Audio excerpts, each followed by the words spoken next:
तो ईरान और इजराइल ने एक दूसरे पर फिर मिसाइलें दागी हैं। एक दूसरे के ऊर्जा भंडार को टारगेट किया गया है। इजराइल के हाइफा पोर्ट पर ईरान का हमला सामने आया है, तो वहीं ईरान के 2 तेल गैस रिफाइनरी पर भी हमला किया गया है। एक तरीके से इजराइल की ओर से जो हमले किए जा रहे हैं उसमें अगर बात की जाए तो जो ईरान के तेल रिफाइनरीज के जो टैंकर्स हैं, भंडार है उनका, वो है।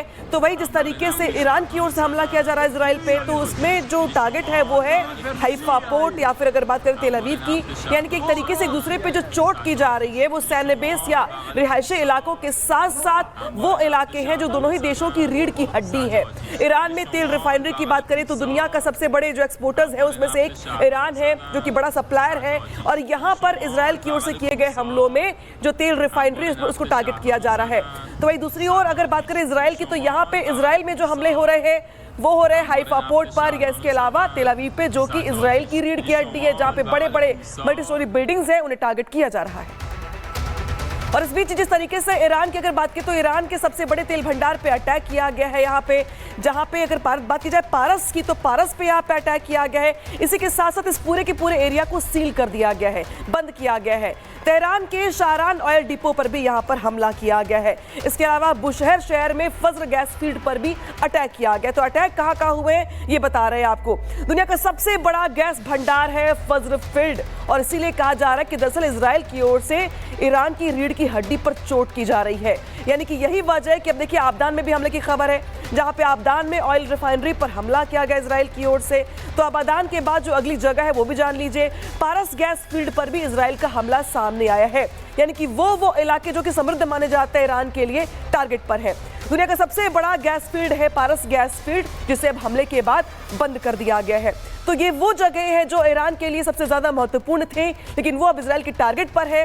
लिहाजा टारगेट के जरिए इन जगहों को यहाँ पे हमले के जरिए खराब किया जा रहा है, तबाह किया जा रहा है। तो वही अब इसमें से कुछ जगह ऐसी भी है जिसे हमले के बाद पूरी तरह से बंद कर दिया गया है। यानी कि इजराइल जो है जिस तरीके से स्ट्रेटेजी के साथ, तैयारी के साथ यहाँ पे टारगेट कर रहा है ईरान को, ईरान के वो इलाके जो कि अपने आप में भंडारण है वो नस्तेनाबूद होते हुए दिखाई दे रहे हैं। और बारूद की गंध अब सिर्फ सीमाओं तक सीमित नहीं रह गई है, अब जंग की जद में है तेल के टैंकर, गैस के कुएं, रिफाइनरियों की लपटों में घुटती अर्थव्यवस्था। आज की सबसे बड़ी खबर है, ईरान और इजराइल ने एक दूसरे की एनर्जी लाइफलाइन पर सीधा हमला बोला है। अब युद्ध सिर्फ जमीन का नहीं है, अब ये युद्ध है एनर्जी वार का। देखिए,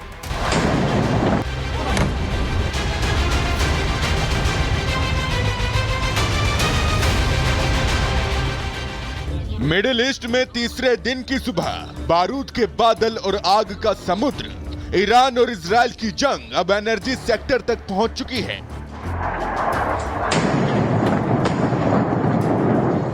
तेहरान हो या हाइफा, बंदरगाह हो या रेगिस्तान, आज हर वो जगह जहां तेल बहता था वहां अब खून बहता नजर आया। यरूशलेम से हाइफा तक, तेल अवीव से तमरा तक, ईरान की मिसाइलों ने इजराइल की धरती को हिला दिया। इजराइल की हाइफा की रिफाइनरी पर ईरानी मिसाइल के अटैक के बाद तबाही की तस्वीरें दुनिया के सामने आई। इजराइल के तमरा शहर में 2 मंजिला घर पर ईरानी मिसाइल ने सीधा हमला किया, जिसमें कई लोगों की जान चली गई। खामनेई ने तीसरे दिन इजराइल से बदला लेने के लिए अपने घातक हथियारों का इस्तेमाल किया। ईरान ने कासिम बैलिस्टिक मिसाइल से 40 से ज्यादा हमले किए। ईरानी हमले के चंद घंटों के भीतर इजरायली फाइटर जेट्स ने जवाबी हमला किया। तेहरान में 2 बड़े ऑयल डिपो को टारगेट किया गया।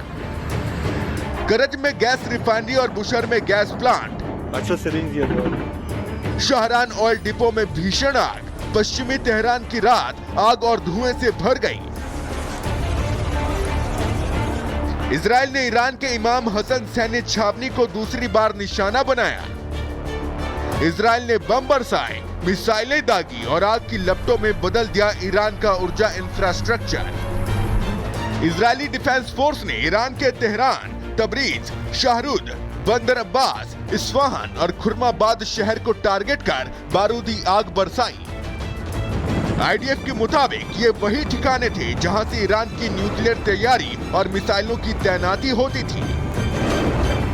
इजराइल के हमले से ईरान में रेड अलर्ट जारी हो गया है। बंदर अब्बास शहर पर हवाई सुरक्षा एक्टिव कर दी गई है। एयर डिफेंस सिस्टम एक्टिवेट हो गए हैं। इजरायली हमले से कहराने की जगह ईरान ने भी पलटवार किया और इजरायल के ऊर्जा इंफ्रास्ट्रक्चर को तबाह कर दिया। ईरान ने इस बार हाइपरसोनिक मिसाइल से सीधे इजरायल के हाइफा में मौजूद रिफाइनरी को टारगेट कर तबाह कर दिया। वहीं तेल अवीव और यरूशलेम के ऊपर भी मिसाइलें मंडराती रहीं, जिसमें से कई मिसाइलें इजरायल के एयर डिफेंस सिस्टम ने इंटरसेप्ट कर हवा में ही नष्ट कर दी। तेल और गैस पर इन हमलों ने अब ग्लोबल इकोनॉमी को हिला दिया है। एक्सपर्ट्स का दावा है कि अगर ईरान और इजरायल की ये एनर्जी वॉर जारी रही तो ग्लोबल क्रूड रेट $100 प्रति बैरल के पार जा सकता है। यूरोप और एशिया के मार्केट में पहले ही हलचल है। गैस प्रोसेसिंग यूनिट्स और सप्लाई चेन पर इस युद्ध का असर दिखना शुरू हो गया है। ये सिर्फ युद्ध नहीं, अब ये तेल के कुओं में लगी आग का विश्व बाजार में असर है। Bureau report, Republic Bharat. तो खून का बदला खून तो दिख रहा था, लेकिन अब यहाँ पर जिस तरीके से आर्थिक कमर तोड़ने का प्रयास किया जा रहा है दोनों देशों की ओर से, ये साफ साफ दिखाई दे रहा है। इसी पर चर्चा करने के लिए हमारे साथ जुड़ गए कई खास मेहमान। पहले परिचय करवा दें आपसे। हमारे साथ जुड़ गए हैं Shyam Kumar sir, group captain, इसके अलावा group captain UK Devnath ji, brigadier Sanjay Khanna sir, साथ ही major general K Sinha ji, colonel Dinesh Jain, major Samar Paltoor. K Sinha जी, मैं आपके पास पहले आ रही हूँ। एक जो पैटर्न है नया दिखाई दे रहा है लड़ाई का, वो ये है कि पहले तो ये था कि हम कितना ज्यादा मारे एक दूसरे को, नुकसान पहुंचाए, लेकिन एक जो नया पैटर्न है वो ये है कि किस तरीके से आर्थिक कमर तोड़े, रीढ़ की हड्डी पर चोट करें, नुकसान पहुंचाए फाइनेंशियली सबसे ज्यादा।